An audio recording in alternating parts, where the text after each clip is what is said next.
Alright, here we are, day 3. Yesterday he took food readily off the forceps. Today I'm going to try the forceps again, and we will see what happens here.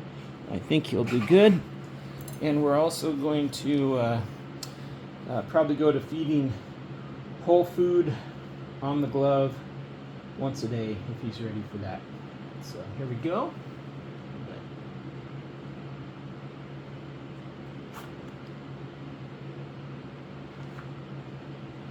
There you go. Morning. How you doing?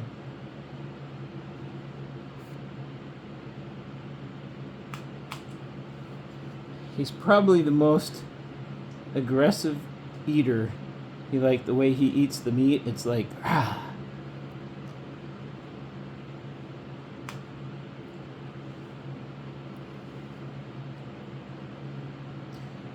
He's temperament-wise, he's way different than Zuby was. Zuby, she was a great squirrel hawk. He's a lot more intense, I guess, is the way I'd phrase it, which I think will translate to being a great squirrel hawk. Those big old feet on him are great. Couldn't probably beat feet like that for squirrel hawking.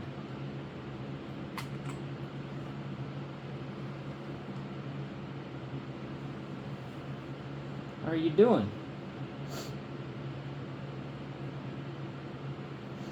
So I'm still not looking him in the eyes. I'll glance him at it occasionally.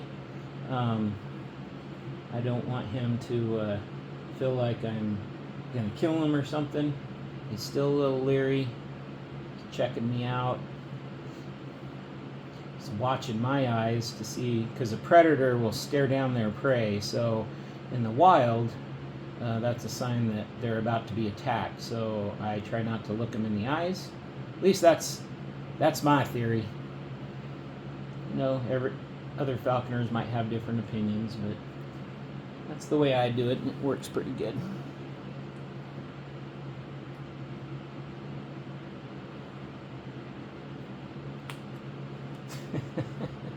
Frank, I'm gonna eat it.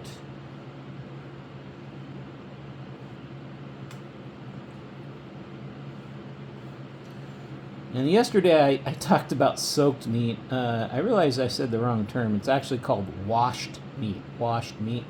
And that's where you soak it in water and it leaches out a lot of the nutrients. And they feel full, and yet they'll drop weight a little bit.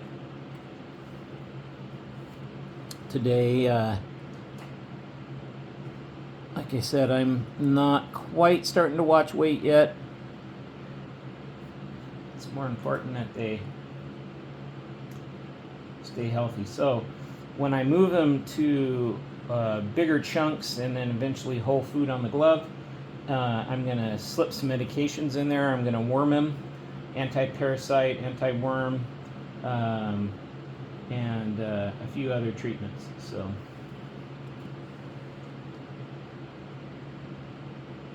yeah, he's having no problems eating off the forceps now. He's ready to eat off the glove. I'll probably do that tomorrow.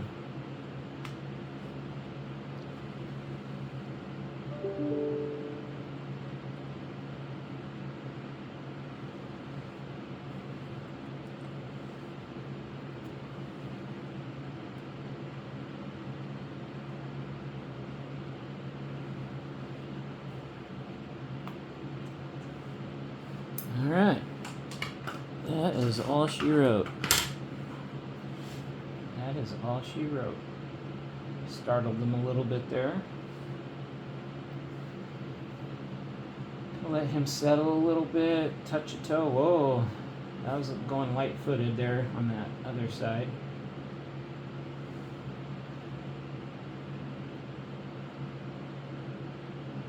I don't know if you saw, he was starting to shift his weight over and the other foot was getting a little light, like that. I'll let him settle a little bit. He's checking me out, trying to figure out if I'm going to kill him or not. Shift my weight. roll my glove a little bit, get him back on the glove a little bit there.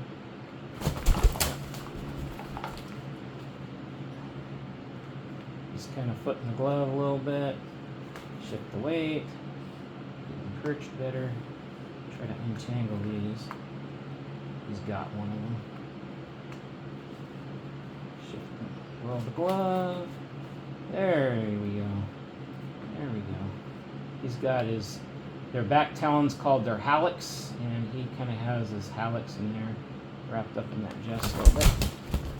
So he's baiting a little bit this morning. Means he's feeling good, probably. Come on, get up there. Come on. There you go. Good boy. There it is. Some falconers don't talk to their birds. I talk to my birds. Personal choice. Yeah, you're thinking about food, huh? All right, I'm going to try to touch your wing now. There you go. So this morning I think he's feeling a little more relaxed because he's actually resisting a little more. At first they're scared and defensive, and all they think about is getting away and stuff. And right now he's kind of looking at me, he's processing, he's thinking things through pretty good. If he baits like again, I'll probably call it. Once again, I don't, there's different schools of thought on this. Some falconers just keep working them. I don't like to get negative associations by when they're baiting. I just hood them, put them back in the giant hood for a few hours, get them out, and try it again after that.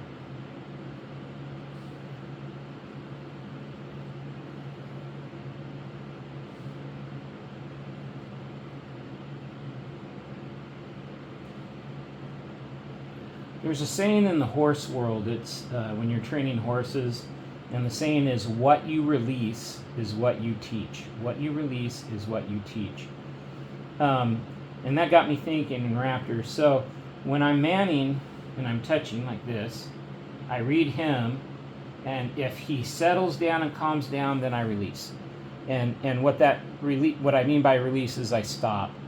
So I'm reading the bird relaxes, I stop. So what that reinforces is, if you relax, I'll stop.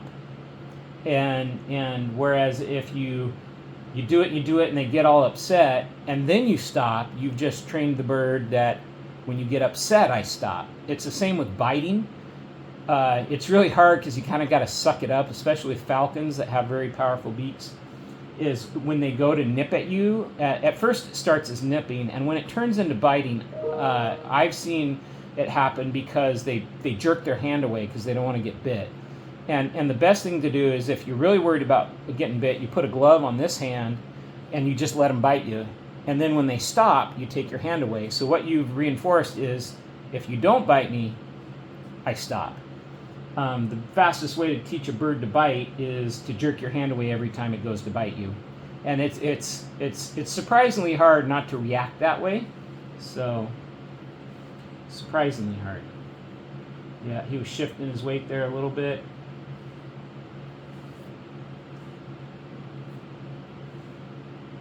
Still a little nervous. His weight's really high, of course. Once again, 1% a day. So for him, he was trapped at a little over 1,000 grams, so that's 10 grams a day, is what I'm going to target. Right now, he probably hasn't lost hardly any weight, because once again, I want to feed him up, and I've seen birds, freshly trapped birds, that crash a little bit. Crashes and their weight just starts to plummet. I've seen one bird that it must have eaten like a poisoned mouse or rat right before I trapped it. It's, by the way, don't use rodenticides. Rodenticides are a bird of prey will eat mice, rats. Use snap traps. It's a lot safer for the wildlife out there. All right, he's thinking about baiting. Let's let him settle down. There he goes. Yeah, he didn't even bait that time. Let him settle. There you go, buddy. Yeah, you're thinking about food, aren't you? Ooh. So when their eyes dilate, queep, that means they are focusing on you. They are focusing on you. I don't know if I caught that on camera, but when he looked at me and then I met his eyes, I glanced at him, his eyes went zoop, and they dilated. So it's just a matter of reading the bird. I want the foot on my side. There we go. He readjusted it. He had it kind of light, so that when I go up to touch him, when their foot's light, that's when they can go and grab you. So just keep these tight. Touch, touch. Read them. Stop. Don't make them. If they're giving it to you, you do it until they relax, and then you stop.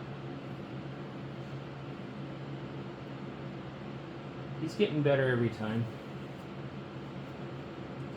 The other thing I like to do as I man them, I'll get to the point where I can stroke down his back and grab, kind of like run his tail through my hands. And I like doing that because a lot of times we mount our transmitters on the tail of the bird. Sometimes you mount them on the anklets. Sometimes you mount them on their tail feather, and you mount a little clip and you clip the transmitter in there. So I like to mount them on their tail real well so that they're used to having their tail handled. I like to handle their wings, so if something happened in the wild, you can pick that wing up and take a look at it without them getting all upset. The other day I got asked, when it comes time to re-release him to the wild in a few years, will he be able to adapt back to the wild? And the answer is absolutely. You feed them up real fat and you turn them loose, and they usually don't even look back at you. I've heard of some falconers, red tails, that would hang out a little bit, but for the most matter, they go right back to the wild, they start hunting again, and they're happy as a clam.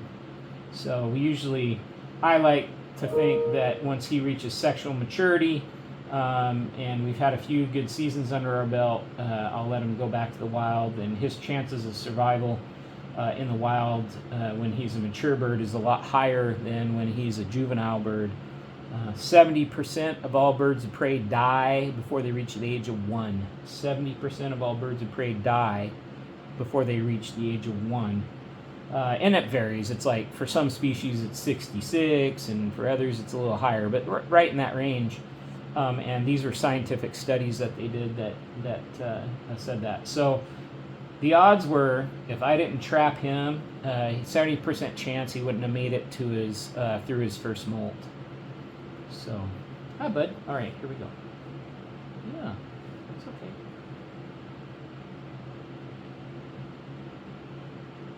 Oh, that was a good one.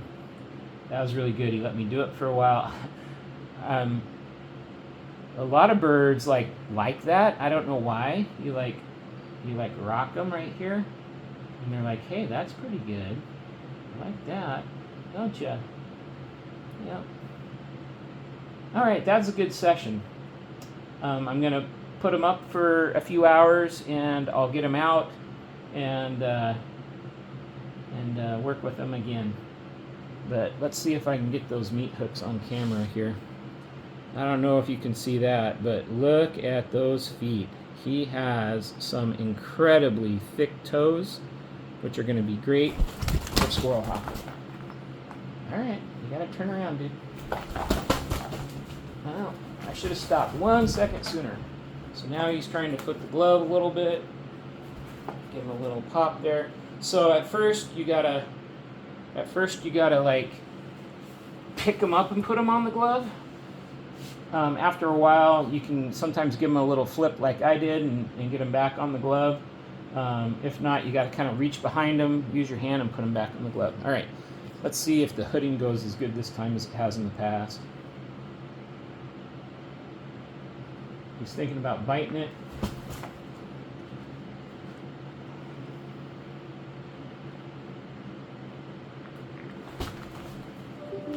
Yep. He does not like the slit.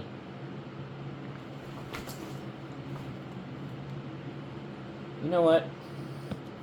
I am going to try keeping him in the giant hood unhooded, because I don't want to traumatize him with the hood, so we'll see what happens.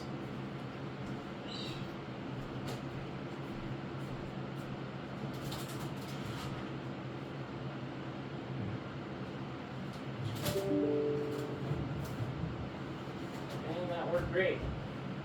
He's now in the giant hood, unhooded. So I'll just have to be real careful when I get him out next time.